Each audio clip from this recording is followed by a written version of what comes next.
सरहद पार से होने वाली कार्रवाइयों का मुंह तोड़ जवाब दिया। फितना खारिज के मुकम्मल खात्मे का वक्त आ गया है। इत्तेहाद और इत्तेफाक से दहशतगर्दी के फितने का खात्मा करेंगे।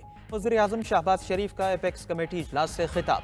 कहा, डिजिटल महाज पर पाकिस्तान के खिलाफ जहर उगला जा रहा है। डिजिटल दहशतगर्दी से निपटने के लिए इक़दामात की जरूरत है। दुश्मन मज़मूम मकासद के लिए घात लगाए बैठा है। दोस्तनुमा दुश्मन पाकिस्तान के खिलाफ कैंपेन चला रहे हैं। इस्लामाबाद पर यलगार चढ़ाई हुई, सोशल मीडिया पर झूठ का तूफान उठाया गया। पाकिस्तान के अंदर दुश्मनों के सहूलतकार मौजूद हैं। दुश्मन के सहूलतकार पाकिस्तान को नुकसान पहुंचाने के लिए साजिशों में मसरूफ हैं।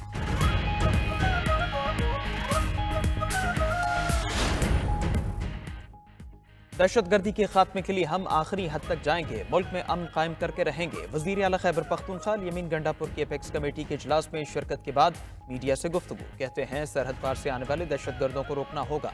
सिक्योरिटी इदारे मिलकर काम कर रहे हैं।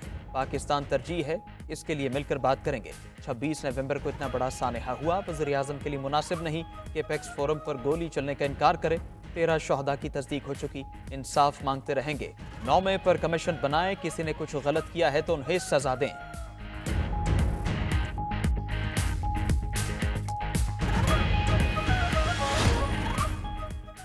वज़ीर आला खैबर पख्तूनख्वा के इक़दाम से मायूसी हुई। मजलिस वहदतुल मुस्लिमीन के सरबराह राजा नासिर अब्बास कहते हैं, इक़्तिदार में रहने की सबको हवस है।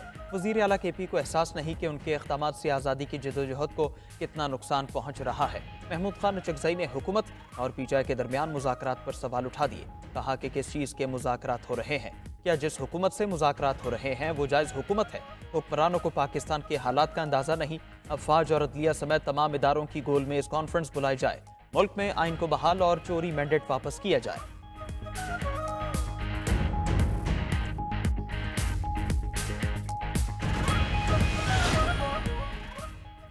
वज़ीर-ए-आज़म शहबाज शरीफ से मौलाना फजलुर रहमान के टेलीफोनिक राबिता। फजलुर रहमान की वज़ीर-ए-आज़म से सूबों में कानून साजी के लिए किरदार अदा करने की दरख्वास्त। ज़राए के मुताबिक वज़ीर-ए-आज़म की मौलाना फजलुर रहमान को कानून साजी के लिए हिमायत की यकीन दहानी।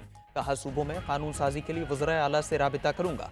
मौलाना फजलुर रहमान का पीटीआई क़यादत और पीपल्स पार्टी से भी आज या कल राबिते का इम्कान। दोनों जमातों को मुतालिका सूबों में कानून साजी की हिमायत की दरख्वास्त करेंगे।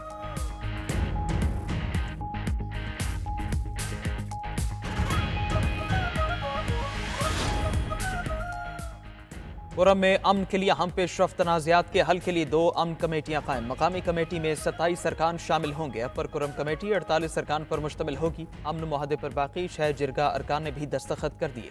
टल पारा चिनार में शाहरा 2.5 माह बाद कल खुल जाएगी। कल से पहला माल बरदार काफिला कल कुरम जाएगा। काफिले की हिफाजत के लिए कानून नाफिज करने वाले अहलकार भी होंगे।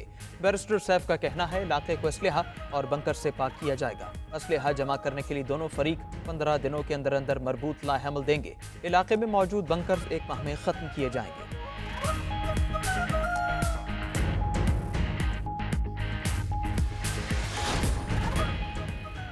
और सिंध असेंबली के इजलास में बात करने की इजाजत न मिलने पर MQM अरकान का एहतजाज, शोर शराबा। ऐवान मछली मंडी बना रहा। कायम मकाम स्पीकर ने वक्फा सवालात के बाद इजलास पीर की सेपहर तक मुलतवी कर दिया। Opposition leader Sindh assembly Ali Khurshidi कहते हैं, पीपल्स पार्टी 16 साल से मुसलसल इक्तिदार में है। कराची शहर का बेड़ा गर्क हो चुका है।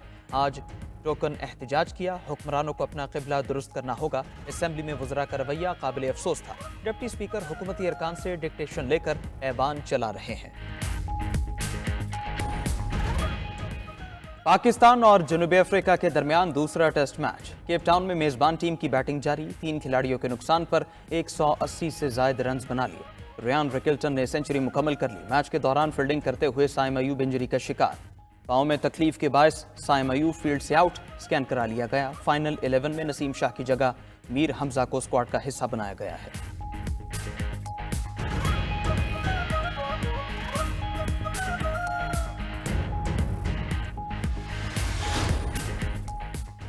मुल्क भर में शदीद सर्दी का राज। स्कर्दू में और अस्तोर में बर्फबारी दूसरे रोज भी जारी। देवसाई समेत तमाम पहाड़ी इलाकों में अब तक 6 से 8 इंच तक बर्फ पड़ चुकी है।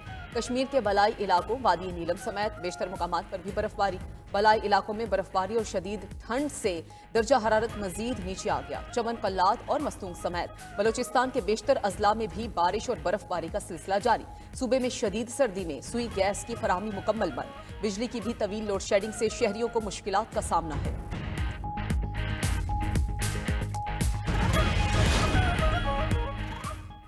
امریکہ کی 4 ریاستوں میں نئے برفانی طوفان کی وارننگ جاری۔ محکمہ موسمیات کے مطابق نیو یارک، ورمونٹ، کولوراڈو اور ویومنگ میں 1.5 فٹ تک برفباری متوقع۔ رہائشیوں کے لیے سفری وارننگ جاری۔ 70 میل فی گھنٹہ کی رفتار سے برفانی ہواؤں سے بجلی کا نظام متاثر ہو سکتا ہے۔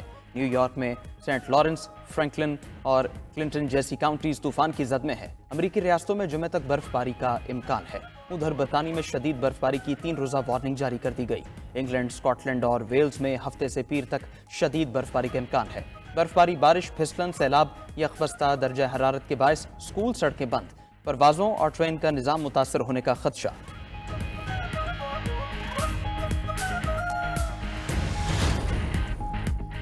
شام کے معزول صدر بشار الاسد کو روس میں زہر دے دیا گیا۔ برطانوی میڈیا کا دعویٰ، رپورٹ میں بتایا گیا کہ کھانسی اور دم گھٹنے کے باعث بشار الاسد کی طبیعت ناساز۔ مختلف ٹیسٹ سے پتہ چلا کہ انہیں زہر دیا گیا ہے۔ بشار الاسد کو قتل کرنے کی کوشش میں زہر دیا گیا، اب ان کی حالت بہتر ہے۔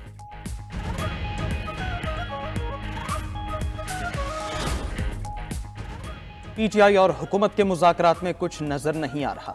ان کو این آر او نہیں ملنے والا۔ گورنر خیبر پختونخوا فیصل کریم کنڈی کہتے ہیں کہ پی حکومت بنو کو ہاتھ ڈیرہ اسماعیل خان اور ٹانگ جا کر حالات ٹھیک کرے۔ فیصل کریم کنڈی کی بلدیاتی اداروں کے نمائندوں پر شیلنگ کی مذمت، کہا بلدیاتی ناظمین کا کنونشن گورنر ہاؤس میں ہوگا۔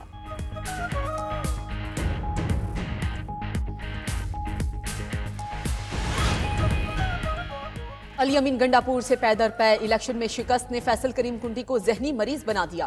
پی ٹی آئی رہنما شوکت یوسف زئی کا گورنر خیبر پختونخوا کے بیان پر رد عمل، کہا کہ گورنر کے پی نہ جانے کس کی زبان بول رہے ہیں۔ دہشت گردی کے خلاف جنگ میں جو پیسہ ملا دہشت گردی سے متاثرہ علاقوں میں عوام پر خرچ ہوا۔ کیسا گورنر ہے جو وفاق کو صوبے کے خلاف اکساتا ہے؟ اسما بخاری پر تنقید کرتے ہوئے شوکت یوسف زئی نے کہا کہ جھوٹ پی ٹی آئی والے نہیں، حکومت میں بیٹھے نون لیگی بول رہے ہیں۔ حساب دینے کا وقت کبھی نہ کبھی آئے گا، دور اس وقت سے جب آپ کو ان کی زیادتیوں کا حساب دینا پڑے گا۔ وفاقی وزیر داخلہ محسن نقوی کا نیشنل پولیس اکیڈمی کا دورہ، اپ گریڈیشن کا اعلان۔ وزیر داخلہ نے اکیڈمی، ہاسٹل اور میس کا تفصیلی معائنہ کیا۔ زیر تربیت افسران کے لیے فراہم کردہ سہولتوں کا جائزہ لیا۔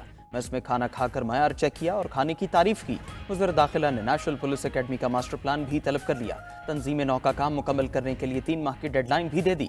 کہا نیشنل پولیس اکیڈمی کو مالی طور پر خود مختار ادارہ بنائیں گے۔